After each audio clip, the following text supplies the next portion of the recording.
The act of extinguishing the life of an innocent child like Emily Beringer raises profound questions about the nature of evil. How does one commit such an act against someone so pure and defenseless? This question, among many others, echoed through the streets of Ripley, West Virginia in the autumn of 2016. Emily, at just 10 months old, was a beacon of joy in her family's life, her existence a stark contrast to the darkness that would soon engulf her.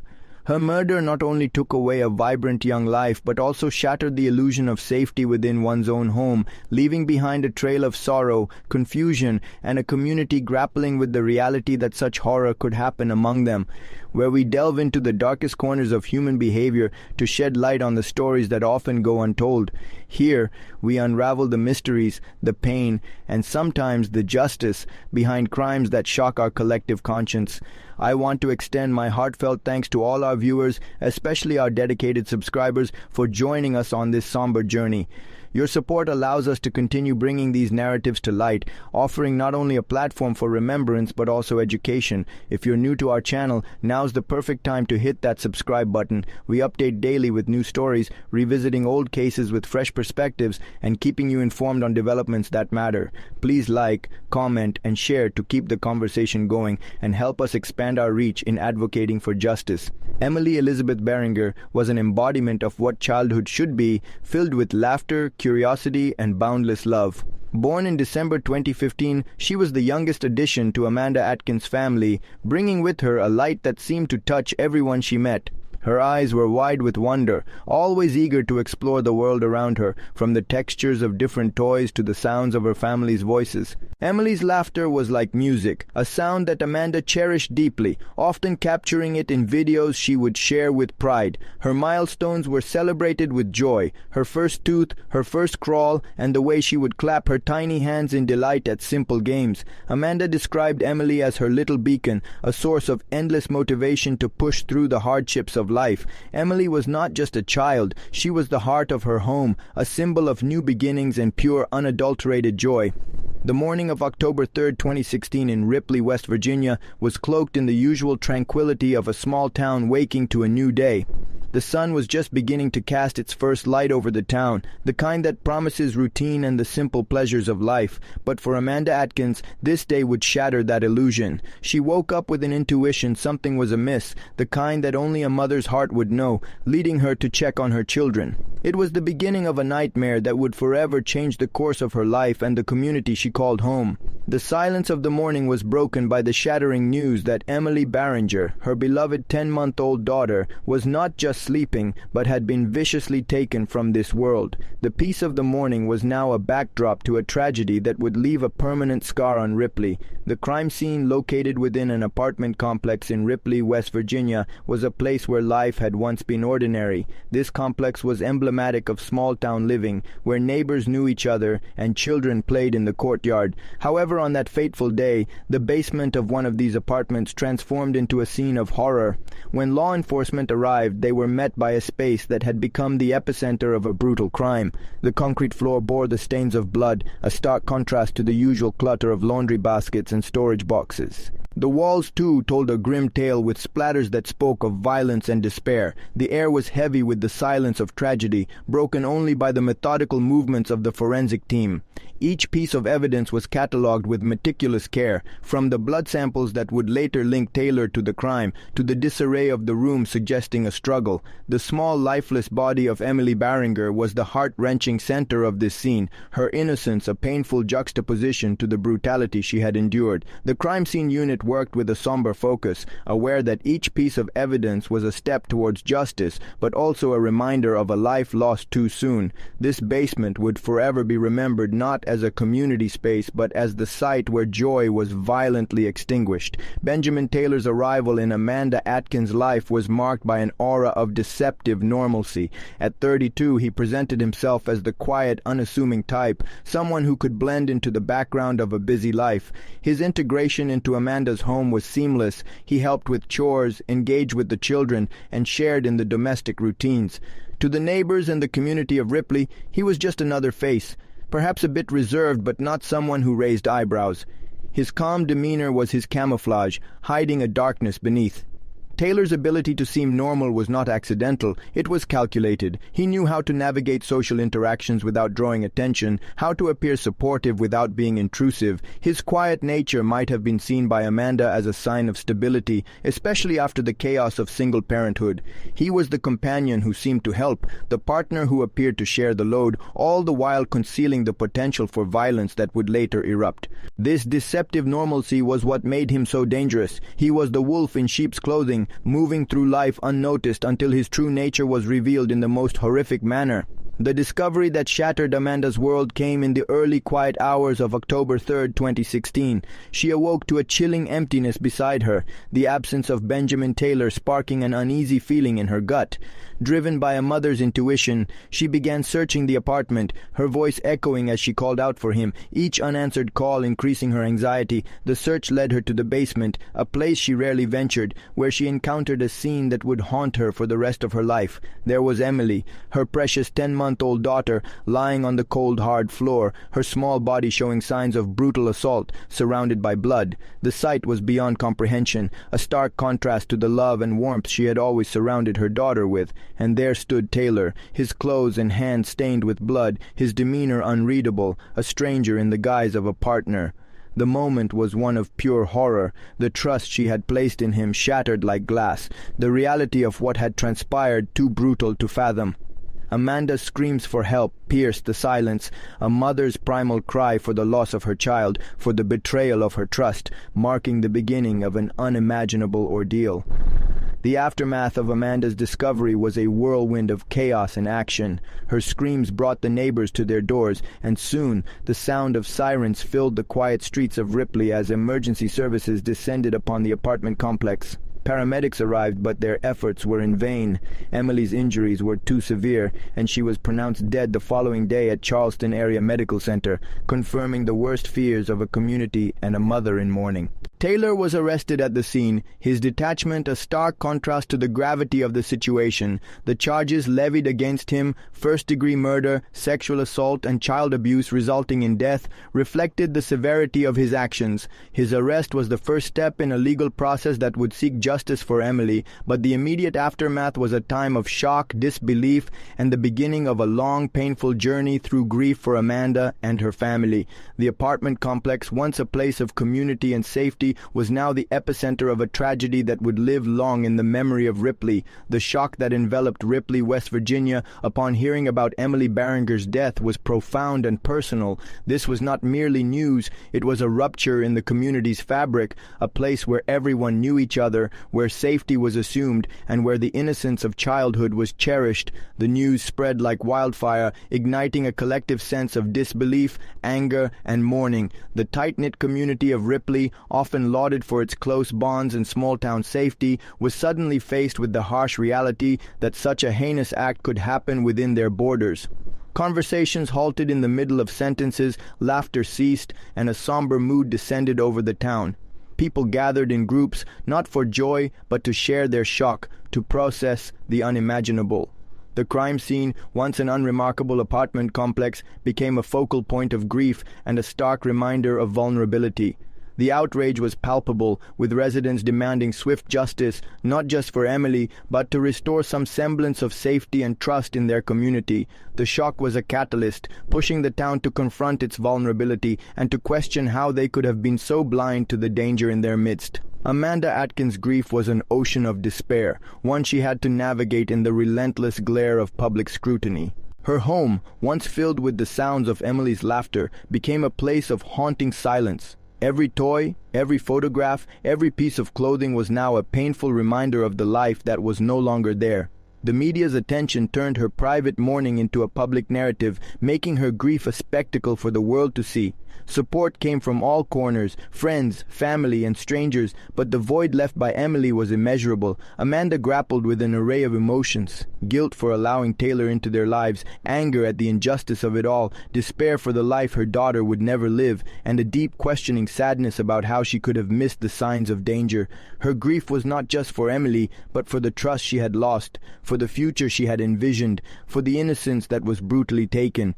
To truly understand the tragedy, one must see Emily as more than a victim of a heinous crime. She was a child whose brief life was a testament to joy, curiosity, and love. Her smile was a light in her family's life, her laughter a melody that brought happiness. Emily was the heart of her family, her presence a source of endless love. Her milestones, from her first tooth to her first words, were moments of celebration, captured in photos and videos Amanda shared with pride. Emily was not just a name in a crime report, she was a symbol of what childhood should be, full of potential, love, and laughter. Remembering her for her life, for the joy she brought, is crucial to honor her memory and to remind the community of the innocence that was lost. Before this tragedy, Amanda's life was a narrative of struggle and resilience. As a single mother, she faced daily challenges, financial, emotional, and the relentless task of balancing work with raising her children. Her social media was a tapestry of both joy and hardship, capturing the essence of her life's ups and downs. Emily's death added an unbearable burden to her already heavy load. Her struggles were now compounded by grief, by the societal judgment of being a mother who had trusted the wrong person. Amanda's journey turned from one of striving for a better life to one of surviving profound loss. Her story became one of healing, advocacy, and the relentless pursuit of meaning in the wake of such a tragedy. The introduction of Benjamin Taylor into Amanda Atkins' life seemed like a turn towards stability and companionship. At 32, Taylor was not particularly striking. He was the kind of man who could easily blend into the background of any small town like Ripley. His arrival was marked by a quiet demeanor, often interpreted as a sign of reliability and support. Amanda, navigating the complexities of single motherhood, saw in Taylor a potential partner who could share in the responsibilities of raising her children. He moved into her modest apartment, integrating into the daily routines of the family. He helped with household chores, engaged with the children, and appeared to provide the support Amanda craved. To the neighbors and the broader community, Taylor was unremarkable, just another face in the tapestry of Ripley's everyday life. His calm presence might have been a balm to Amanda's chaotic life, offering moments of peace and partnership. However, this introduction was deceptive, as beneath this calm exterior, Taylor harbored intentions far removed from the support he seemed to offer. His integration was a masterclass in manipulation, designed to lull Amanda and those around her into a false sense of security, all while plotting the darkest of deeds.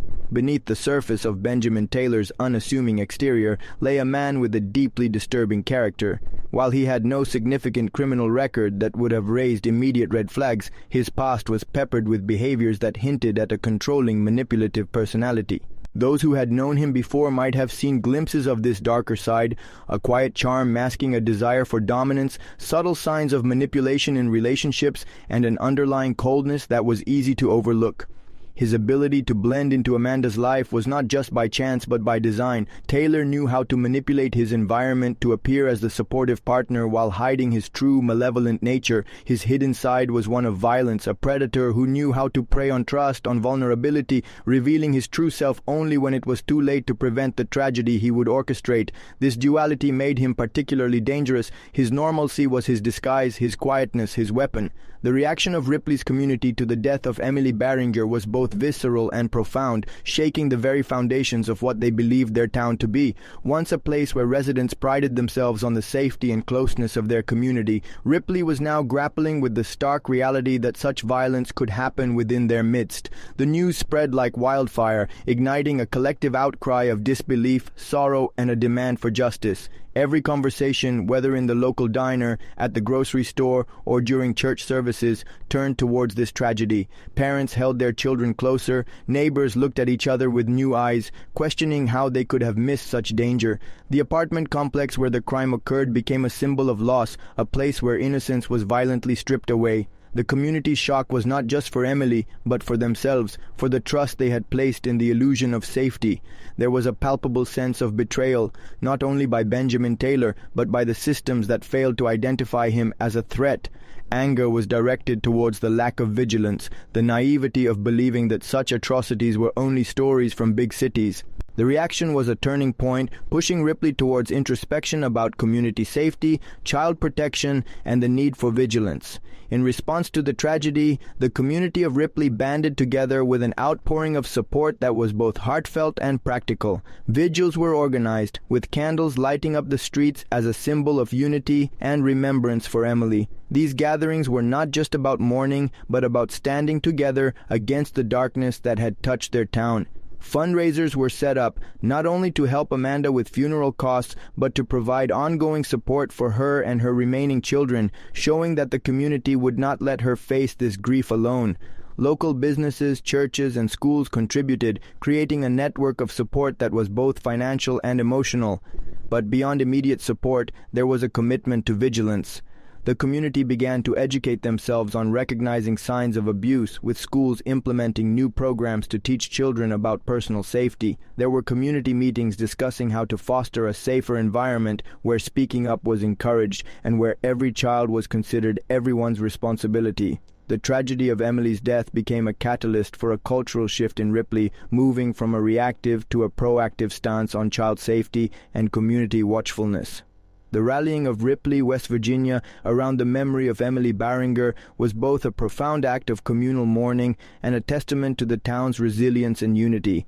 In the wake of such a tragedy, the community came together in ways that transcended the usual bonds of small-town life. Vigils became a regular occurrence, where the streets of Ripley were lined with people holding candles, each flame a symbol of Emily's light and the community's solidarity. These gatherings were not just about grief, they were about making a statement, about standing together against the darkness that had breached their sanctuary. Annual memorial events were established, transforming Emily's brief life into a legacy of love and action. These events included fundraisers not only to support Amanda Atkins and her family, but also to fund initiatives focused on child safety and education about abuse. The community center, local churches, and schools became venues for these memorials, where stories of Emily's joy and innocence were shared alongside discussions on how to prevent future tragedies.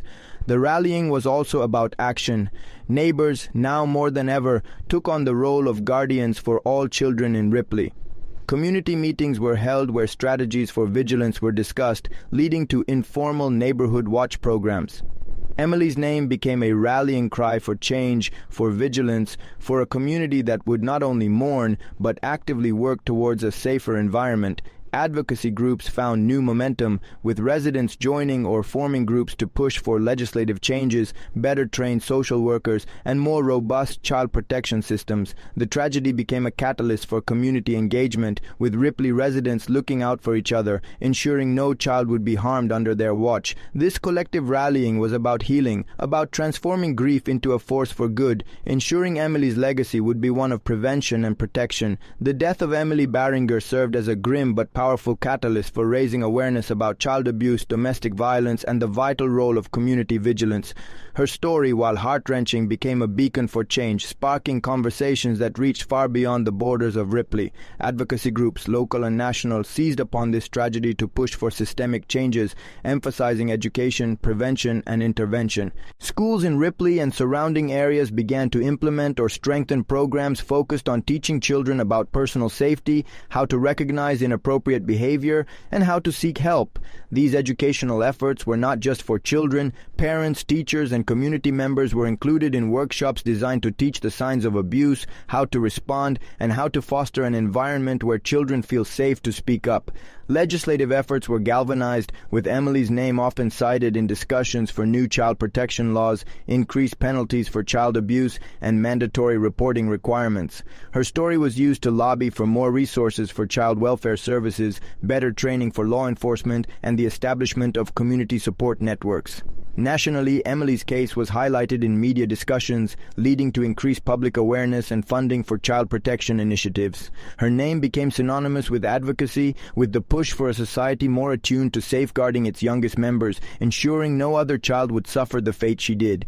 The night before the tragedy was cloaked in the deceptive tranquility of a typical evening in Ripley, West Virginia. Amanda Atkins, like any devoted mother, carried out her evening routine with a sense of normalcy and love. She prepared dinner, shared in the playful banter of her children, and eventually guided them through the bedtime process.